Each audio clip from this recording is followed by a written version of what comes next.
4 নম্বর পর্বের শুরুতেই ইউনা ভাবছে অত্যাচারী রাজার রাঁধুনি হওয়ার জন্য আমার এই পরীক্ষায় পড়তে হচ্ছে। তখন ডাউগার রান্নার থিম বলে যে এটা ফিলিয়াল পাইওটি, মানে ভক্তি আর শ্রদ্ধা ভরে রান্না করতে হবে যেন বাবা মায়ের কথা মনে হয়। আর কি কি উপাদান মাস্ট বি থাকতে হবে তাও বলে দেয়। আর রান্নার সময় 2 ঘন্টা, এর মাঝেই রান্না শেষ করতে হবে। ইউনা তখন ভাবতে থাকে আমি যদি রাজকীয় কোনো খাবার রান্না করি তাহলে এই বাবুর্চিদের সাথে পারবো না, আমার ইউনিক কিছু রান্না করতে হবে। তখন তার বাবার বানিয়ে খাওয়ানো একটা খাবারের কথা মনে পড়ে আর ইউনা সিদ্ধান্ত নেয় সেটাই বানাবে। লিহান তার দিকে তাকিয়ে মনে মনে ভাবে কোনো ভুল যেন না হয়, তোমাকেই জয়ী হতে হবে। তারপর ইউনা আর অন্য বাবুর্চিরা রান্নার উপাদান জোগাড় করতে চলে যায়। রানিমা লিহানকে বলে মনে হচ্ছে তুমি ওই ডাইনির খাবার নিয়ে বেশ আগ্রহী, কিন্তু মনে হচ্ছে তুমি নিরাশ হবে। লিহান বলে জলে নামলেই জলের পরিমাণ বোঝা যায়, তাই কে বিজয়ী হয় কার রান্না বেশি মজা এটা তখনই বলা যাবে। রানিমা বলে সে অসুস্থ, কোনো কিছু তার খেতে ইচ্ছে করে না, তারপরও সে এই প্রতিযোগিতা রেখেছে। লিহান জানায় রানিমা আগে থেকেই খাবার নিয়ে অনীহা দেখায়।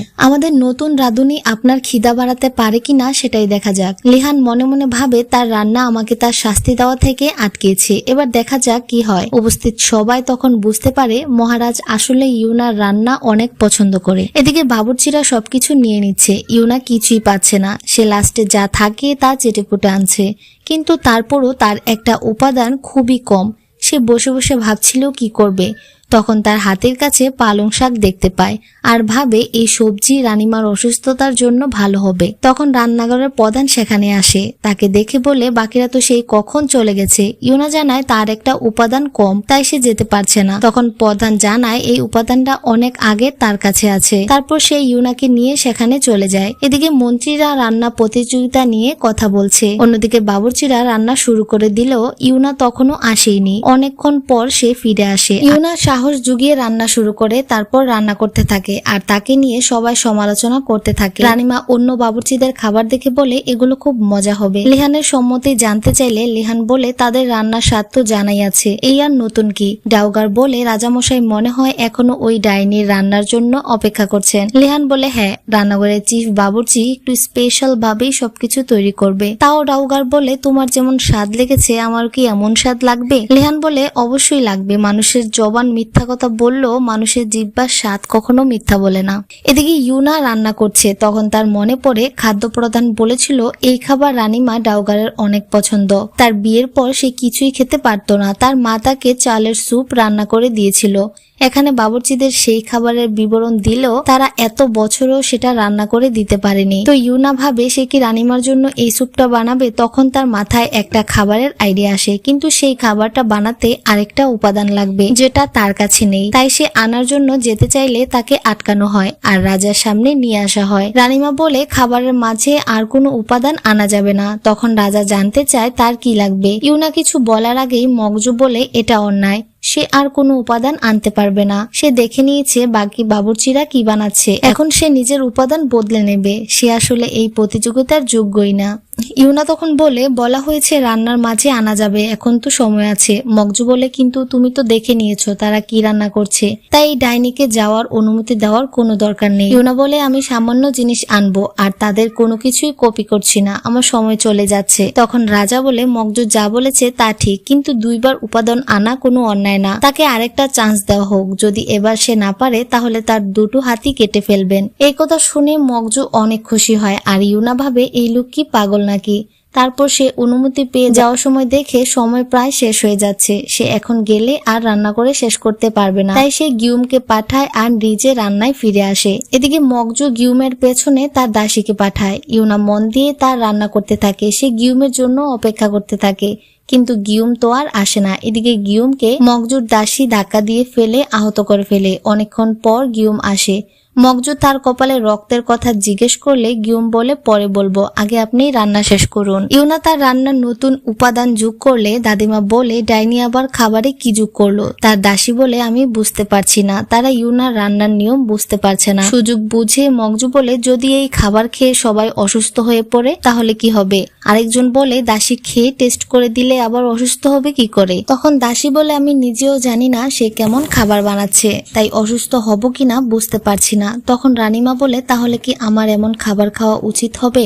দাসী বলে, তাহলে কি আমি তাকে রান্না করতে নিষেধ করব? মহারাজ তখন রেগে যায় যে কত বড় সাহস, রাজা রাধুনীকে খাবার বানাতে নিষেধ করো। দাসী তখনই ক্ষমা চায়। রানীমা বলে, মহারাজ আপনি রেগে যাবেন না, এই ডাইনিকে আটকানো আমাদের উদ্দেশ্য না, কিন্তু এটাই তো শাহী নিয়ম। মহারাজ হেসে বলে, নিয়ম আবার কি?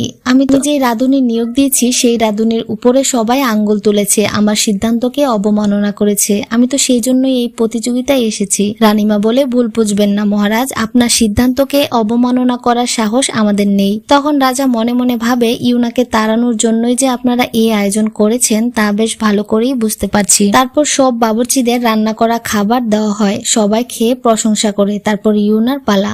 ইউনার রান্না করা খাবার সামনে দিলে সবাই অবাক হয়ে তাকিয়ে থাকে। মহারাজ বলে, এটা তো মাত্র একটা স্যুপ। ইউনা বলে, ভাবছিলাম আমাকে সাপোর্ট করবে, কিন্তু এই লোক কি বলছে। তারপর সে রানীমাকে বলে, এটা আপনার জন্য বানানো হয়েছে, একটু খেয়ে দেখুন। তো দাসী খেয়ে সম্মতি দিলে রানীমা খায়। সবাই খেয়ে এভাবে চুপ হয়ে যেতে দেখে ইউনা ভাবে, খাবার কি ভালো হয়নি? সবাই এমন স্তব্ধ হয়ে গেছে কেন? এদিকে রাজা সেই খাবারের স্বাদ বুঝে ফেলেছে আর সবাই অবাক খাবার খেয়ে। রানীমা খাবারটা আবার ট্রাই করে। মকজু তখন বলে, এই খাবার পিতামাতার প্রতি ভক্তি কিভাবে হয়? ইউনা বলে, এই খাবার খাওয়ার সময় মায়ের হাতে রান্নার কথা মনে পড়ে যায়। সে আরো কিছু বলার আগে মকজু তাকে দমকে বলে, ফালতু কথা বন্ধ করো, তা না হলে এখনই তোমার হাত কাটা হবে। তখন রানীমা তাকে থামিয়ে বলে, এই খাবারে ভক্তি আছে। এটা বলে সে খাবার মিক্স করে খেতে থাকে। ইউনা বুঝতে পারে রানীমার খাবার পছন্দ হয়েছে। রানীমা খেতে খেতে তার মায়ের কথা মনে পড়ে যায়, মায়ের হাতে সেই মজাদার খাবারের কথা মনে পড়ে যায়। উনি এতটাই ইমোশনাল হয়ে যায় যে চোখ দিয়ে পানি পড়তে থাকে। তারপর ভাবেন, এই মেয়ে এটা কিভাবে বানালো, যা খেয়ে আমি মুগ্ধ হয়ে গেলাম। তারপর ইউনাকে জিজ্ঞেস করে, তুমি লাস্টে কি উপাদান যোগ করেছো? ইউনা বলে, আমি জিনুক দিয়েছি।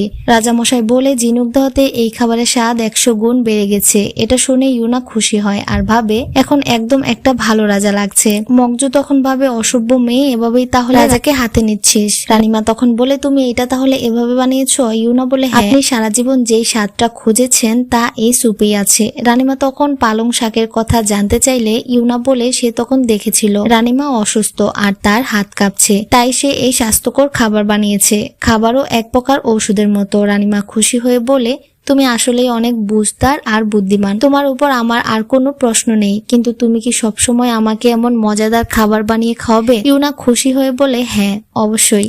রাজা বলে, রানীমা মনে হচ্ছে আপনি বিজয়ী বাছাই করে ফেলেছেন। রানীমা বলে, আজকে বিজয়ী হচ্ছে ইউনা, যে এই স্বাস্থ্যকর খাবার বানিয়ে আমার হৃদয় জয় করে নিয়েছে। মহারাজ তখন বলে, আজ থেকে মহারাজের প্রাসাদের রাজবাবুর্চি হচ্ছে ইউনা।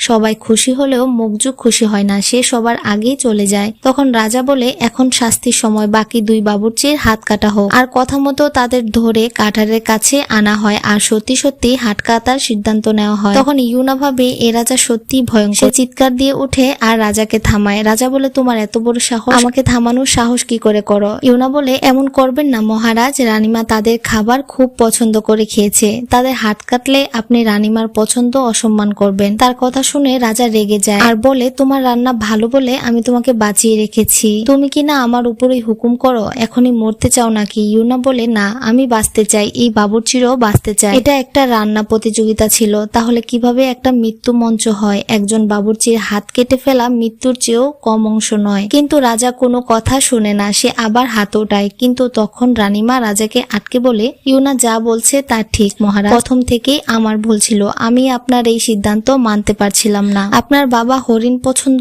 করতেন বলে আপনি কখনো হরিণের মাংস খাননি আর সবসময় হরিণ শিকার করেন, কিন্তু সেদিন আমি জানতে পারলাম এই বাবুর্চি আপনাকে হরিণের মাংস খাইয়েছে, তাই আমি এই প্রতিযোগিতা বাবা মায়ের ভক্তি হিসেবে রেখেছিলাম। ইউনা ভাবে, এই লোক তো আসলেই অদ্ভুত, বাবাকে ঘৃণা করে বলে এতটাই ঘৃণা করে নাকি? মহারাজ তখন বলে, যে শাস্তি হয়েছে তা হবেই। রানীমা বলে, তাহলে আজকে থেকে এই 2 বাবুর্চি ইউনার থেকে রান্না শিখবে আর ভালো করে খাবার বানানোর নিয়ম জানবে, এটাই তাদের জন্য শাস্তি। তখন সবাই একসাথে তাদের ক্ষমা ভিক্ষা চাইতে থাকে। তখন রাজা বলে, ঠিক আছে, তাহলে আজকে থেকে ইউনার কাছে রান্না শিখবে, তোমাদের মুক্তি করে দেওয়া হলো। রানীমা তখন তাকে চা খাওয়ার আমন্ত্রণ জানালে রাজা বলে, কি ব্যাপার, আজকে এত নরম কেন? যাকে এতদিন মিস করেছেন তার কথা কি মনে হয়েছে? এটা বলেই সে চলে যায়। রানীমাকে অন্যরা বলতে থাকে যে মকজুর চেহারা দেখার মতো ছিল, কারণ তার চালে কাজ হয়। তারা ভাবতে থাকে রাজা হঠাৎ রেগে গেল কেন? সে কি তার মায়ের কথা ভেবেই রেগেছে? তার মা যদি এমন ব্যবহার না করত তাহলে এমন হতো না। কিন্তু রাজা তো এটা জানে যে তার মা অসুখে মারা গিয়েছে, এটা তো আর জানে না রাজার মাকে বিষ দিয়ে মারা হয়েছিল। তখন রানীমা সবাইকে চুপ করতে বলে যে মহারাজ জানলেও কিছুই হবে না, আমি তাহলে তাই করতাম সেই সময় যা করেছি। এদিকে রাজা বুঝতে পারে এই সবকিছু মগজু করেছে, তাই সে নিজেই মগজুর সাথে দেখা করতে যায়। বাবুর্চিরা আবার রান্নাঘরে ফিরে আসলে দংসুং তার আসন ইউনাকে দেয় আর বলে তা বাঁচানোর জন্য ধন্যবাদ। ইউনা তখন পানি খেতে চায়, দংসুং যেতে চাইলে ইউনা তাকে আটকায়, সে মায়েঙ্গের হাতে খেতে চায়। এটা বুঝে মায়েং যায় আর সেই নিয়ে বিনেই ইউনাকে ধন্যবাদ বলতে চায়।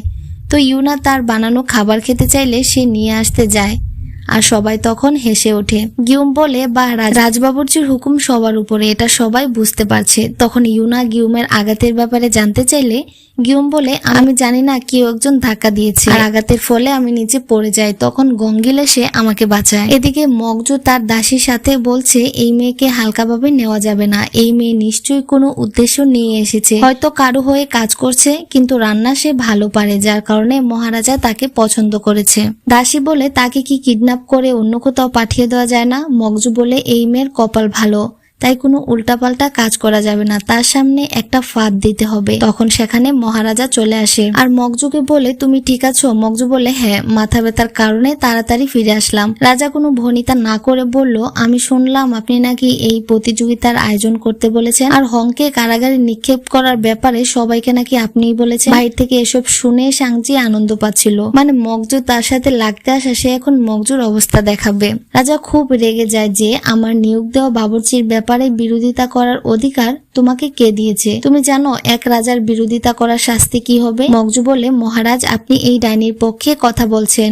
আপনার মায়ের মৃত্যুর পর কত রাত আপনি না ঘুমিয়ে কাটিয়েছেন ভুলে গেছেন? আপনার মায়ের মৃত্যু কিভাবে হয়েছে ভুলে গেছেন? আপনি আপনার মায়ের মৃত্যুর প্রতিশোধ নেওয়ার কথা কি ভুলে গেছেন? আপনি শপথ নিয়েছিলেন। মহারাজ বলে, মুখ বন্ধ রাখো, আমার মাকে নিয়ে আর একটি শব্দ বলবে না। মগজু বলে, এমন একটা সময় অপরিচিত এক ডাইনিকে আপনি প্রাসাদে নিয়ে এসেছেন আর রাজবাবুর্চি বানিয়ে দিয়েছেন, এমন অবস্থায় আমি কি করে চুপ করে থাকতে পারি? রাজা বলে, তাই বলে আমার অনুমতি ছাড়া এত বড় কদম আপনি উঠালেন কি করে? আমি আপনার প্রতি নারাজ হলাম। মগজু বলে, ছোট ভুল থেকেই বড় ভুলের সৃষ্টি হয়, যেমনটা স্বর্গীয় মহারাজ আপনার মায়ের সাথে করেছেন। এবার রাজা রেগে যায় আর বলে, তুমি চুপ করো। আর মগজুর এসব কথা শুনে তার প্রচন্ড মাথা ব্যথা হতে থাকে।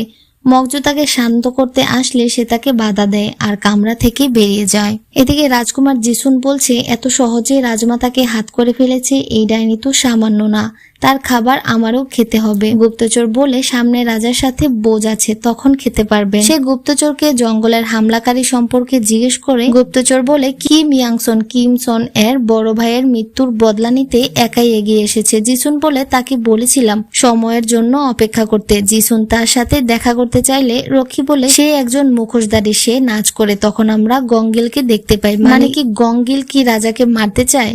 রক্ষী 3 দিনের সময় চায়, এর মাঝে সে ওই লোকের জান নিয়ে নেবে। জিসুন বলে, না, আমরা আজ রাতেই কিছু করব। এদিকে সাংজা ইউনার জন্য অনেক সুন্দর গহনা নিয়ে আসে আর বলে, মহারাজ পরিপাটি মেয়েদের অনেক পছন্দ করে, তাই তাড়াতাড়ি রেডি হয়ে যাও। ইউনা ঘাবড়ে বলে, কি বলছেন? আমি কেন রেডি হব? মহারাজের সাথে আমার কোনো চক্কর নেই। তো চক্কর শব্দটা সাংজাই চিনে না, তো ইউনা তাকে বুঝিয়ে বলে, মহারাজ আর আমার মাঝে কোনো সম্পর্ক নেই। সাংজাই বলে, তুমি কি জানো তোমাকে বাঁচানোর জন্য মহারাজ কি কি করেছে? ইউনা বলে, উনি আমাকে বাঁচিয়েছে নাকি আমি নিজের রান্না দিয়ে সবার মন জুগিয়েছি? সাংজাই বলে, তোমারও কি এমন মনে হয় যে তোমার রান্না তোমাকে বাঁচিয়েছে? তখন ইউনাকে রান্না করার জন্য ডাকা হয়। সাংজাই বলে, আজকেও নিশ্চয়ই মহারাজের সাথে চক্কর চালাবে। মানে সাংজাই চক্কর শব্দটার মানেই বুঝেনি। এদিকে ইউনা রান্না করতে যায়। প্রধান তখন এসে বলে, মহারাজ আজকে আবার অনেক রেগে আছে, সে মগজুর কামরায় গিয়েছিল আর সেখান থেকে এসে রেগে আছে, আজকে রান্নার স্বাদ যেন কম না হয়, এটা বলে সে চলে যায়। ইউনা রাজার এই রাগের কথা জানতে চাইলে বাবুর্চি বলে, রাজা অনেক রেগে থাকে, প্রথমে থালা বাসন ফেলে রাগ দেখায়। এই সময় সবাই খুব ভয় থাকে, রাজাকে অনেক ভয়ঙ্কর দেখায়, শুধুমাত্র মগজুই তাকে শান্ত করতে পারে। ইউনা ভাবে এটা যে জালিম রাজা, সে এটা ইতিহাসে পড়েছিল, কিন্তু এসব তো কোথাও লেখা ছিল না। তখন সে ভাবতে দেখে কি রান্না করা যায়।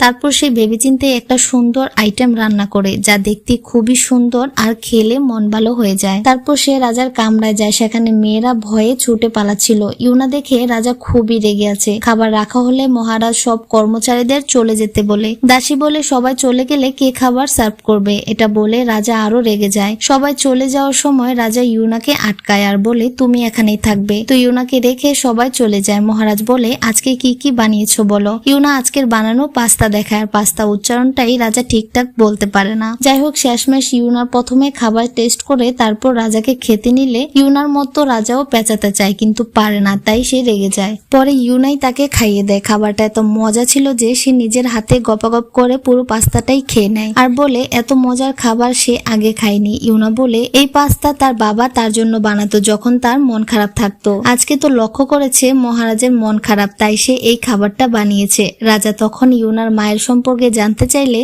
ইউনা বলে আমি যখন ছোট ছিলাম তখনই তিনি মারা যায়। রাজা বলে তোমার অনেক খারাপ লেগেছে সেই সময়, একা একা জীবন কাটিয়েছো তাই না। ইউনা ভাবে সে আমার দুঃখ নিয়ে ভাবছে যখন সে নিজেই এত দুঃখী। এদিকে রাজা ভাবছে ও আমার মতোই হয়তো একলা বড় হয়েছে। সে তার বাবা সম্পর্কে জানতে চায়। ইউনা বলে সে আমাকে খুঁজেই নেবে। রাজা বলে সে তো জানে না তুমি প্রাসাদে, আমি কি তাকে একটা চিঠি দেব। ইউনা বলে আমি আপনাদের কতবার বলবো যে আমি ভবিষ্যৎ থেকে এসেছি, একবার আমার হ্যান্ডব্যাগ মিলে গেলেই আপনাদের বুঝাতে পারতাম। তখন রাজা বলে যে ব্যাগটা আমি ফেলে দিয়েছি তুমি কি সেই ব্যাগের কথা বলছো। ইউনা বলে হ্যাঁ, সেই ব্যাগে মাঙ্গুনরক নামের একটা বই আছে যেটা দেখলে আপনি বুঝতে পারতেন। রাজা বলে এটা কি ধরনের বই। ইউনা বলে আমার মনে হয় এই বই আমাকে এই দুনিয়ায় নিয়ে এসেছে। রাজা তখন অবাক হয়ে বলে কিতাব কিভাবে এখানে পৌঁছাতে পারে। ইউনা বলে টাইম ট্রাভেল করে, একটা জাদুকরি বই যেটা আমাকে এখানে নিয়ে এসেছে। রাজা বলে তুমি কি বলছো, আমি কিছুই বুঝতে পারছি না, কিন্তু যদি তুমি সত্যি ভবিষ্যৎ থেকে এসে থাকো তাহলে আমার ভবিষ্যৎ সম্পর্কে বলো, তাহলে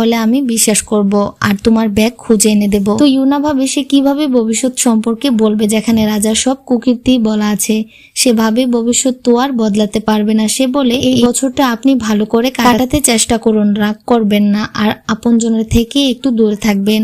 তারপর সে নিজের কামরায় ফিরে আসে আর ভাবে খাপসেন বিদ্রোহ কি আসলেই হবে, আমার কি একটা রাজাকে বলা উচিত, আমি এখন কি করব। তখন রাজা তার কিতাব লিখছে, ইউনার বানানো খাবারের ছবি এঁকে তার বিবরণ দেয় আর আজকে কি কি হয়েছে সবকিছু বর্ণনা দিয়ে লিখে রাখে। সে উনার বলা মাঙ্গুনরক কথাটা মনে করে সেই শব্দটা লিখে আর আঠা দিয়ে বইয়ে লাগিয়ে নেয়। আর এদিকে সেই বইটা তখন জলজল করে ওঠে আর হঠাৎ করে অদৃশ্য হয়ে যায়। সে বইটা লকারে রাখে। তখন রক্ষী এসে বলে জিগুম নামের লেখক গায়েব হয়ে গেছে, যে কিনা মহারাজের মায়ের খবর দিতে এসেছিল।